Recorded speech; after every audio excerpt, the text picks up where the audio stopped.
Hello बच्चों, good morning. बच्चों, आज मैं आप लोग को सामाजिक विज्ञान का पाठ 15 पार्ट 2 पढ़ाने वाली हूँ। हम लोगों ने अभी हिमालय की नदियाँ सिंधु नदी, गंगा नदी, ब्रह्मपुत्र नदी के बारे में पढ़े। अब आगे हम लोग पढ़ेंगे तिब्बत नदी के बारे में। चलिए पढ़ते हैं। तिब्बत में इस नदी में कांप का अनुपात बहुत कम है। भारत में यह नदी अधिक वर्षा वाले प्रदेशों से गुजरती है, इसलिए यहाँ से जल भंडार और कांप की मात्रा में वृद्धि होती है। असम में कई सहायक नदियाँ इससे मिलती हैं। इस तरह ब्रह्मपुत्र नदी गुम्फित स्वरूप में बहती है। गुम्फित का मतलब होता है उफान। तिब्बत नदी के बारे में बता रहे हैं कि इस नदी में कांप की जो मात्रा है बहुत कम है। भारत में यह नदी अधिक वर्षा वाले प्रदेशों से गुजरती है, यानी जहाँ पे अधिक वर्षा होती है, जिस प्रदेश में, ऐसे प्रदेशों से तिब्बत नदी गुजरती है, इसलिए यहाँ के से जल भंडार और कांप की मात्रा में वृद्धि होती है, बढ़ोतरी होती है। असम में कई सहायक नदियाँ इससे मिलती हैं। इस तरह ब्रह्मपुत्र नदी गुम्फित स्वरूप यानी उफान के स्वरूप में बहती है। आगे हम लोग पढ़ते हैं। प्रतिवर्ष वर्षा ऋतु में इस नदी के जल भंडार में अत्यधिक मात्रा में वृद्धि होती है। परिणाम स्वरूप असम और बांग्लादेश में बार बार बाढ़ आने से भारी विनाश होता है। विनाश का मतलब होता है क्षति, नुकसान। उत्तरी भारत की दूसरी नदियों की अपेक्षा इस नदी में विरोधाभास यानी विद्रोह जैसा देखने को मिलता है। असम में वर्षा ऋतु के समय पड़ने वाली बरसात के कारण यहाँ निक्षेपण अधिक होता है।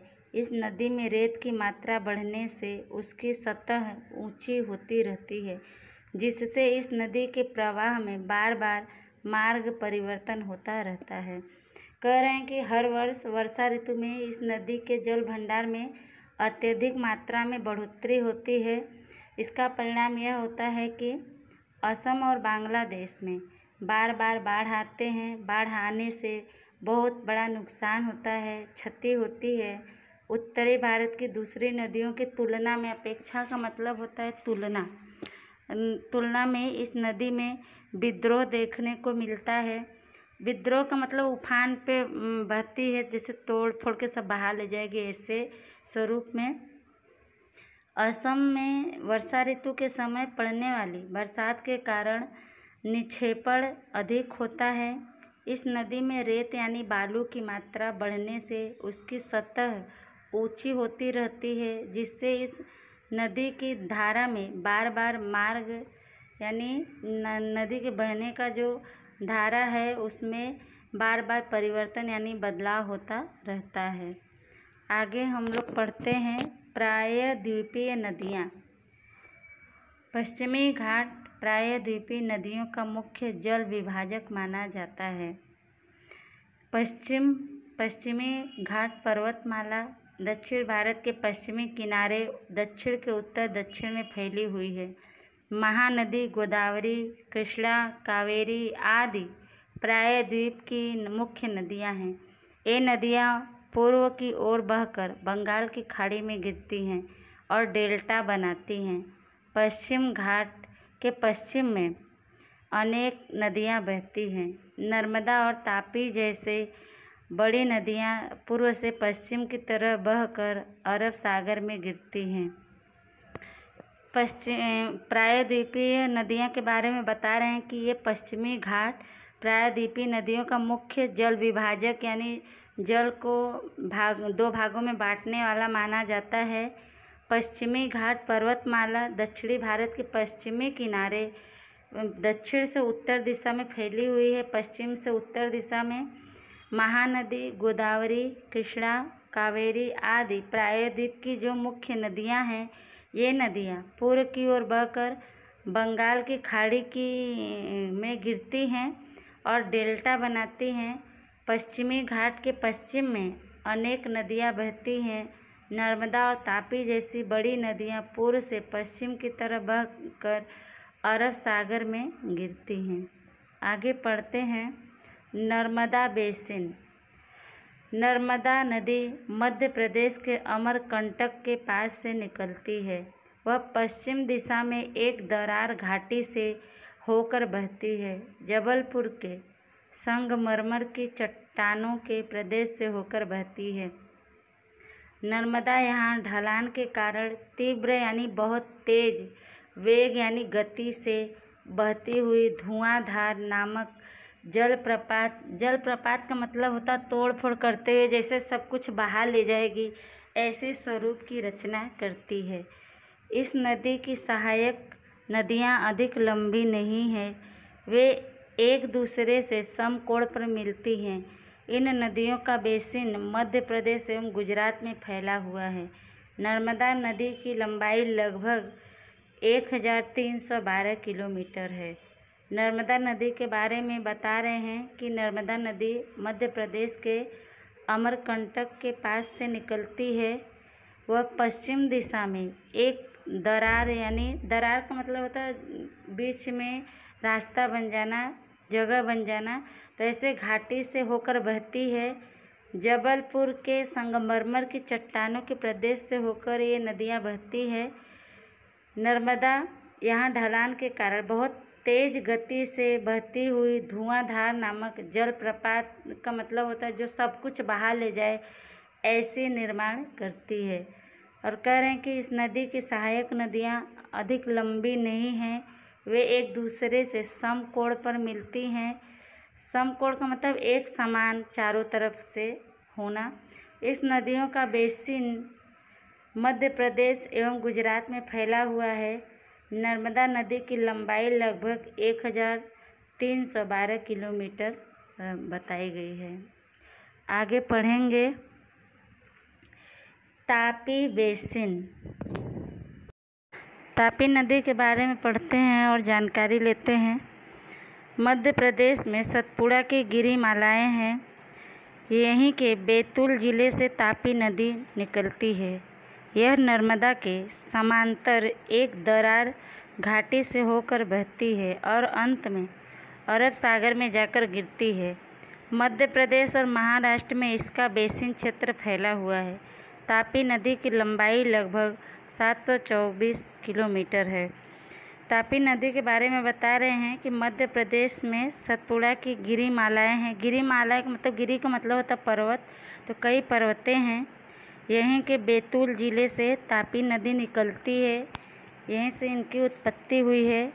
यह नर्मदा के समांतर यानी नर्मदा के समान एक दरार घाटी से होकर बहती हैं और अंत में अरब सागर में जाकर गिरती है। मध्य प्रदेश और महाराष्ट्र में इसका बेसिन क्षेत्र फैला हुआ है। तापी नदी की लंबाई लगभग 724 किलोमीटर है। आगे पढ़ते हैं। अरब सागर और पश्चिमी घाट के बीच का तटीय मैदान सकरा है। सकरा का मतलब होता है पतला। यहाँ की नदियों की लंबाई अत्यंत कम है। पश्चिमी की ओर की मुख्य नदियों की लंबाई भी कम है। इन्हीं मुख्य नदियों में साबरमती और मही सागर भी कहते हैं।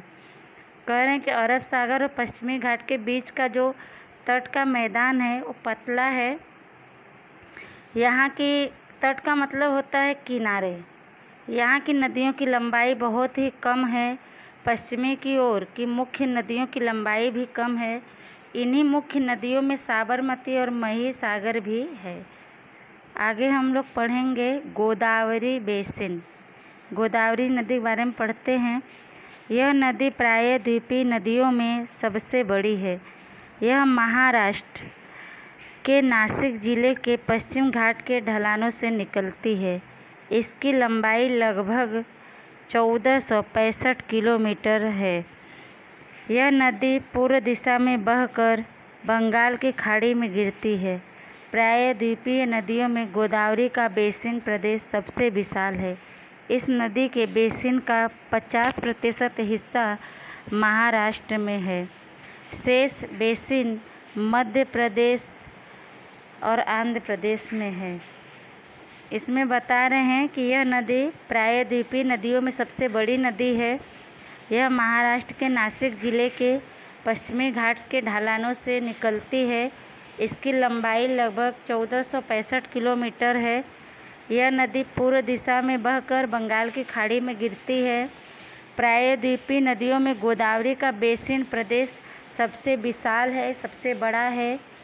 इस नदी के बेसिन का 50% हिस्सा महाराष्ट्र में है। शेष बेसिन प्रदेश मध्य प्रदेश और आंध्र प्रदेश में है।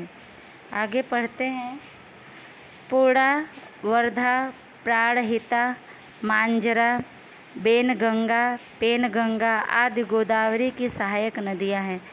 गोदावरी का प्रवाहन मार्ग लंबा और बेसिन क्षेत्र विस्तृत है, इसलिए यह गंगा जितनी ही महत्वपूर्ण है।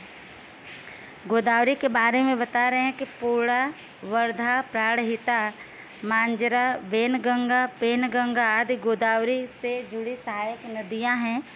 गोदावरी का प्रवाहन मार्ग जो है, बहने का रास्ता जो है धारा का, वो लंबा है बहुत, और बेसिन क्षेत्र फैला हुआ है, विस्तृत है, बड़ा है, इसलिए गंगा के जितना ही महत्वपूर्ण स्थान रखती है। आगे पढ़ते हैं। महानदी बेसिन। महानदी का उद्गम स्थान छत्तीसगढ़ के पर्वतीय प्रदेश में है। यह ओडिशा से गुजरकर बंगाल की खाड़ी में गिरती है। इस नदी की लंबाई लगभग 860 किलोमीटर है। इसका बेसिन क्षेत्र छत्तीसगढ़, झारखंड तथा ओडिशा में है। महानदी के बारे में बता रहे हैं कि इसका उद्गम स्थान महानदी का छत्तीसगढ़ के पर्वतीय प्रदेश से हुआ है। यह ओडिशा से गुजरकर बंगाल की खाड़ी में गिरती है। इस नदी की लंबाई लगभग 860 किलोमीटर है। इसका बेसिन क्षेत्र जो है छत्तीसगढ़, झारखंड और ओडिशा में है। आगे पढ़ते हैं। कृष्णा बेसिन। यह महाराष्ट्र के पश्चिमी घाट में स्थित महाबलेश्वर के निकट से निकलती है। इसकी लंबाई लगभग 1400 किलोमीटर है। इसकी सहायक नदियाँ तुंगभद्रा, कोयना, घाटप्रभा, मूसी तथा भीमा है। इसका बेसिन क्षेत्र महाराष्ट्र, कर्नाटक और आंध्र प्रदेश में फैला है। कृष्णा नदी के बारे में बता रहे हैं कि यह महाराष्ट्र के पश्चिमी घाट में स्थित महाबलेश्वर के नज़दीक से निकलती है, पास से। इसकी लंबाई लगभग 1400 किलोमीटर है। इसकी सहायक नदियाँ तुंगभद्रा, कोयना, घाटप्रभा, मूसी तथा भीमा है। इसका बेसिन क्षेत्र महाराष्ट्र, कर्नाटक और आंध्र प्रदेश में फैला हुआ है। उसके बाद है कावेरी बेसिन। कावेरी नदी के बारे में हम लोग पढ़ते हैं। पश्चिमी घाट का ब्रह्मगिरी श्रेणी से कावेरी नदी का उद्भव होता है। इसकी लंबाई लगभग 760 किलोमीटर है। इसमें मिलने वाली सहायक नदियाँ अमरावती, भवानी, हेमवती तथा कालिनी है। इसका बेसिन क्षेत्र केरल, कर्नाटक और तमिलनाडु में फैला है। यह तमिलनाडु के कुडलूर के दक्षिण में कावेरीपट्टनम, बंगाल की खाड़ी में गिरती है। उपर्युक्त नदियों के अतिरिक्त दामोदर, ब्रह्मणी, वैतरणी तथा सुवर्णरेखा जैसी छोटी छोटी नदियाँ भी पूर्व की ओर से बहकर बंगाल की खाड़ी में गिरती है। कावेरी नदी के बारे में बता रहे हैं कि पश्चिमी घाट का ब्रह्मगिरी श्रेणी से कावेरी नदी का उद्भव होता है, उत्पत्ति होता है। इसकी लंबाई लगभग 760 किलोमीटर है। इसमें मिलने वाली सहायक नदियाँ अमरावती, भवानी, हेमवती तथा कालिनी हैं। इसका बेसिन क्षेत्र केरल, कर्नाटक और तमिलनाडु में फैला हुआ है। यह तमिलनाडु के कुडलूर के दक्षिण में कावेरीपट्टनम, बंगाल की खाड़ी में गिरती है। और कह रहे हैं उपर्युक्त नदियों के अलावा ये जितने भी नदी हैं, इन नदियों के अलावा भी दामोदर, ब्रह्मणी, वैतरणी तथा सुवर्णरेखा जैसी छोटी छोटी नदियाँ भी पूर्व की ओर से बहकर बंगाल की खाड़ी में गिरती हैं। आगे पढ़ते हैं। इतना जानिए। पृथ्वी की सतह पर 71% जलावरण है, जिसमें से 97% जल खारा है। मात्र 3% जल पेय के रूप में उपलब्ध है। उसका चौथाई भाग बर्फ़ के रूप में है। इसमें बता रहे हैं कि पृथ्वी की सतह यानी ज़मीन पर 71% जल फैला हुआ है, जिसमें से 97% जल खारा है। 97 यानी कुल 100% जल का 97% जल खारा है, नमकीन है। मात्र 3% जल जो है वो पीने के रूप में उपलब्ध है। उसका चौथाई भाग बर्फ़ के रूप में फैला हुआ है। आगे पढ़ते हैं झील। झील के बारे में हम लोग पढ़ेंगे और जानकारी लेंगे। भारत में अनेक छोटी बड़ी झीलें हैं। मीठे पानी की झीलें हिमालय की पहाड़ी क्षेत्रों में हैं। अधिकतर यानी ज़्यादातर झीलों में वर्षा ऋतु में पानी होता है। शुष्क प्रदेशों में, शुष्क का मतलब होता है सूखा, शुष्क प्रदेशों में अंतःस्थलीय नदियों द्वारा झीलों की रचना हुई है, जबकि कश्मीर में झीलों की रचना हिम नदी से हुई है। कुछ झीलें पवन नदी और मानव प्रवृत्तियों यानी मानव द्वारा किए गए कार्यों के कारण निर्मित हुई है। विसर्पी नदियों में बाढ़ के प्रकोप के कारण घोड़े की नाल आकार की झीलों का निर्माण होता है। समुद्री ज्वार के कारण लगून झीलों की रचना हुई है। चिल्का, कोलेरू और पुलिकट इस प्रकार की झीलों के उत्तम उदाहरण हैं। राजस्थान में स्थित सांभर खारे पानी की झील है, जिसके पानी से नमक बनाया जाता है। झील के बारे में बता रहे हैं कि भारत में बहुत सी छोटी बड़ी झीलें हैं। मीठे पानी की झीलें हिमालय के पहाड़ी क्षेत्रों में हैं। ज़्यादातर झीलों में वर्षा ऋतु में पानी होता है। जब बरसात होती है तब झीलों में पानी होता है। शुष्क यानी सूखे प्रदेशों में अंतःस्थलीय नदियों द्वारा जिन प्रदेशों के में नदियां हैं, उन नदियों के द्वारा झीलों की रचना हुई है, निर्माण हुआ है। जबकि कश्मीर में झीलों की रचना हिम नदी से हुई है। कुछ झीलें पवन यानी हवा नदी और मानव के द्वारा किए गए कार्यों के कारण उसका रचना हुआ है, निर्माण हुआ है। विसर्पी यानी जो सर्प के आकार की होती हैं, ले लेती हैं। ऐसे नदियों में बाढ़ के प्रकोप के कारण घोड़े की नाल के आकार की झीलों का निर्माण होता है। समुद्री ज्वार के कारण, जो समुद्र में ज्वार उठता है, ज्वार भाटा बोलते हैं जिसको, उसके कारण लगून झीलों की रचना हुई है, निर्माण हुआ है। चिल्का, कोलेरू और पुलिकट इस प्रकार की झीलों के उत्तम उदाहरण हैं, मिसाल है। राजस्थान में स्थित सांभर खारे पानी की झील है, जिसके पानी से नमक बनाया जाता है। आगे पढ़ते हैं। मीठे पानी की झीलें हिमालय क्षेत्र में हैं, जो हिम नदी द्वारा निर्मित हुई है। हिम नदी का बर्फ पिघलकर घाटियों में भरने से खूब सुंदर झीलें निर्मित हुई हैं। कश्मीर की वुलर झील भूगर्भीय क्रियाओं द्वारा बनी है। इसके अतिरिक्त डल, भीमताल, नैनीताल, लोकताल और बड़ा पानी आदि मीठे पानी की झीलें हैं। मीठे पानी की जो झीलें हैं वो हिमालय के क्षेत्रों में पाई जाती हैं। जो हिम नदी का मतलब बर्फ़ की नदी द्वारा इसका निर्माण हुआ है। हिम नदी का बर्फ़ पिघलकर घाटियों में भरने से बहुत ही सुंदर झीलें बनती हैं, उनका निर्माण होता है। कश्मीर की वुलर झील भूगर्भीय यानी ज़मीन के अंदर हो रही क्रियाओं के द्वारा उसका निर्माण हुआ है, वुलर झील का।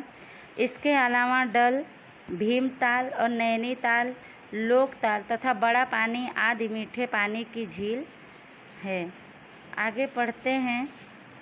झीलों की उपयोगिता। झीलों की क्या उपयोगिता है, कैसे उसको उपयोग में लाया जाता है, उसके बारे में हम लोग पढ़ेंगे। हमारे लिए झीलें कई तरह से उपयोगी हैं। कई नदियाँ झीलों से निकलती हैं। जहाँ अधिक वर्षा होती है वहाँ झीलों में अधिक मात्रा में पानी का संग्रह किया जाता है। संचित पानी का उपयोग सिंचाई तथा अन्य कामों के लिए किया जाता है। झीलों में संग्रहित पानी का उपयोग अकाल के समय भी हो सकता है। नदियों पर बने बांध और उसके अंतर्गत बनी झीलें जल विद्युत उत्पादन के लिए खूब उपयोगी है।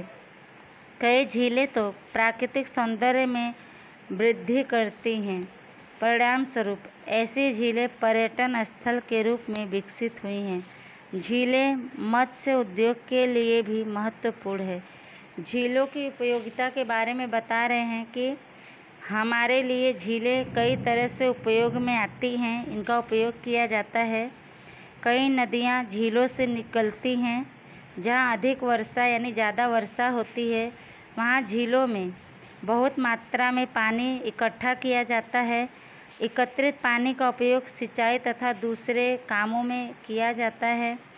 झील में एकत्रित पानी का उपयोग अकाल यानी जब सूखा पड़ता है तो उसके समय में भी हो सकता है। नदियों पर बने बांध यानी पुल और उसके अंतर्गत बनी झीलें जल विद्युत यानी बिजली पैदा करने के लिए खूब उपयोगी है। कई झीलें तो प्राकृतिक सौंदर्य में वृद्धि करती हैं यानी उसकी सुंदरता बढ़ाती हैं, जिसका परिणाम यह है कि ऐसे झीलें पर्यटन स्थल यानी घूमने के स्थान के रूप में विकसित होती हैं।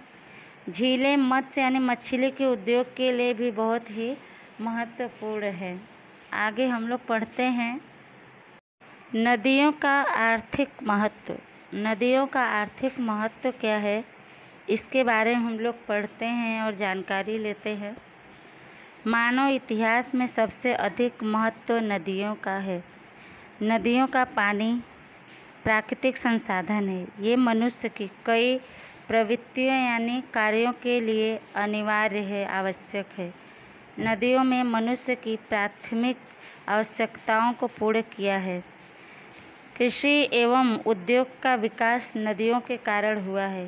प्राचीन संस्कृति भी नदियों की आभारी रही है। आभारी मतलब एहसानमंद रही है। अधिकतर बड़े शहरों का विकास नदियों के किनारे हुआ है, जैसे दिल्ली, कोलकाता, अहमदाबाद, भरूच, सूरत आदि। भारत जैसे कृषि प्रधान देश की कृषि के विकास हेतु नदियों को बुनियादी आधार माना गया है। आधुनिक समय में पानी पीने के लिए, सिंचाई के लिए, जल विद्युत के लिए तथा नौका विहार के लिए नदियों के पानी का उपयोग होता है। नदियों का आर्थिक महत्व बता रहे हैं कि मानव इतिहास में यानी मानव के समय में सबसे अधिक महत्व नदियों का है। नदियों का पानी प्राकृतिक संसाधन है, जरिया है। ये मनुष्य की कई कार्यों के लिए बहुत ही आवश्यक है, अनिवार्य है। नदियों ने मनुष्य की प्राथमिक मतलब जो आवश्यकता है, ऐसी आवश्यकताओं को पूर्ण किया है। कृषि यानी खेती एवं उद्योग का विकास, प्रगति नदियों के कारण ही हुआ है। पुरानी संस्कृति भी नदियों की आभारी रही है, नदियों का एहसान मानती है। ज़्यादातर बड़े शहरों का विकास नदियों के किनारे ही हुआ है, जैसे कि दिल्ली, कोलकाता, अहमदाबाद, भरूच, सूरत आदि। और कह रहे हैं कि भारत जैसा देश जो कृषि प्रधान देश है यानी कृषि के लिए प्रसिद्ध है, ऐसे देश की कृषि के विकास के लिए नदियों को बुनियादी आधार माना गया है। नदी ही भारत को समृद्ध बनाने में एक जरिया है। आधुनिक यानी नए समय में, अभी के समय में पानी पीने के लिए, खेत की सिंचाई के लिए, बिजली पैदा करने के लिए, नौका विहार यानी घूमने टहलने के लिए नौका से नदियों के पानी का उपयोग होता है। आगे पढ़ेंगे नदी प्रदूषण। नदी के पानी का उपयोग घरेलू कृषि तथा औद्योगिक उत्पादन की प्रवृत्तियों में अधिक होता है। हम नदियों को लोक माता कहते हैं, उन्हें पवित्र मानते हैं। फिर भी उद्योग और गटरों का दूषित पानी नदियों में गिराते हैं। शहरों में तो कूड़ा कचरा भी नदियों के पानी में डालते हैं। इस तरह लोक माता कहलाने वाली नदी के पानी को हम प्रदूषित यानी गंदा करते रहते हैं। निरंतर यानी लगातार शहरीकरण यानी शहर का जो विकास हो रहा है और औद्योगिकरण यानी औद्योगिक का विकास जो हो रहा है, उसके परिणाम स्वरूप जल प्रदूषण बढ़ता ही जा रहा है, यानी जल की में जो गंदगी है वो बढ़ता ही जा रहा है। नदी के पानी का प्रदूषण हमारी राष्ट्रीय समस्या बन गई है। सरकार प्रदूषण को रोकने के लिए विशेष यानी खास प्रयत्न यानी कोशिश कर रही है। सरकार के इस कार्य से हमारा योगदान यानी सहयोग और हिस्सेदारी यानी भागीदारी आवश्यक है। नदी प्रदूषण यानी नदी में जो गंदगी बढ़ती जा रही, प्रदूषित होती जा रही नदी, उसके बारे में बता रहे हैं कि नदी के पानी का उपयोग घरेलू यानी घर के कार्यों में, कृषि यानी खेती के कार्यों में तथा औद्योगिक उत्पादन की प्रवृत्तियों यानी कार्यों में अधिक होता है। हम नदियों को लोक माता यानी संसार की माता मानते हैं, उनको माता कहते हैं, उन्हें हम पवित्र मानते हैं। फिर भी उद्योग और गटरों का जो गंदा पानी है, ऐसे पानी नदियों में गिराते हैं। शहरों में तो कूड़ा कचरा भी नदियों के पानी में डाल देते हैं। इस तरह लोक माता कहलाने वाली यानी पूरे विश्व की माता कहलाने वाली, संसार की माता कहलाने वाली नदी के पानी को हम गंदा करते रहते हैं। लगातार शहरों का जो विकास हो रहा है, उद्योगों का जो विकास हो रहा है, उसके परिणाम स्वरूप जल में जो प्रदूषण है वो बढ़ता ही जा रहा है। नदी के पानी का प्रदूषण हमारी खुद की नहीं, पूरे राष्ट्र की समस्या बन गई है, देश की समस्या बन गई है। सरकार प्रदूषण को रोकने के लिए, गंदगी को रोकने के लिए खास कोशिश कर रही है और सरकार के इस कार्य में हमारा सहयोग और हमारा भागीदारी होना आवश्यक है, ताकि इस समस्या से हम पार पा सकें। आगे पढ़ते हैं। जल प्रदूषण को रोकने का उपाय। पानी को गंदा न हो, उसे कैसे स्वच्छ रखा जाए, गंदगी को कैसे रोका जाए, उसके उपाय इसमें बताए गए हैं। उसके बारे में हम लोग पढ़ते हैं। जल प्रदूषण को रोकने के लिए कड़े नियमों का पालन करवाना आवश्यक है। राष्ट्रीय नदी संरक्षण योजना नेशनल रिवर कंजर्वेशन प्रोजेक्ट द्वारा जल शुद्धिकरण योजना लागू करनी चाहिए। औद्योगिक इकाइयां अपना गंदा पानी नदियों में न छोड़ें, इसके लिए कड़े नियम बनाने चाहिए।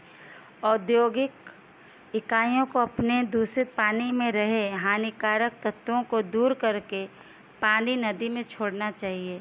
नदी में स्वच्छ पानी रहे, उसमें घर का कूड़ा कचरा न मिले, इस बात का प्रत्येक यानी हर एक नागरिक को ध्यान रखना चाहिए।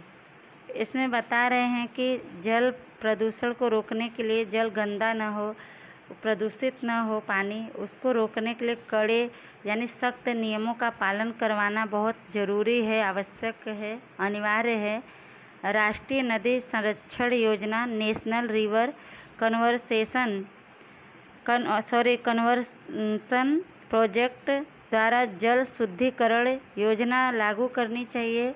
औद्योगिक इकाइयां अपना गंदा पानी, जो प्रदूषित पानी है, नदियों में न छोड़े, इसके लिए सख्त नियम बनाने चाहिए। औद्योगिक इकाइयों को अपने दूषित यानी गंदे पानी में रहे हानिकारक यानी नुकसानदायक तत्वों को दूर करके यानी फिल्टर करके पानी को नदी में छोड़ना चाहिए। नदी में स्वच्छ पानी रहे, साफ पानी रहे, उसमें घर का कूड़ा कचरा न मिले, इस बात का हर व्यक्ति को ध्यान रखना चाहिए। आइए आगे पढ़ते हैं। इतना जानिए। NRCP यानी नेशनल रिवर कन्वर्सन प्रोजेक्ट राष्ट्रीय नदी संरक्षण योजना गंगा नदी के शुद्धिकरण के दूसरे चरण में राष्ट्रीय नदी संरक्षण योजना अमल में लाई गई।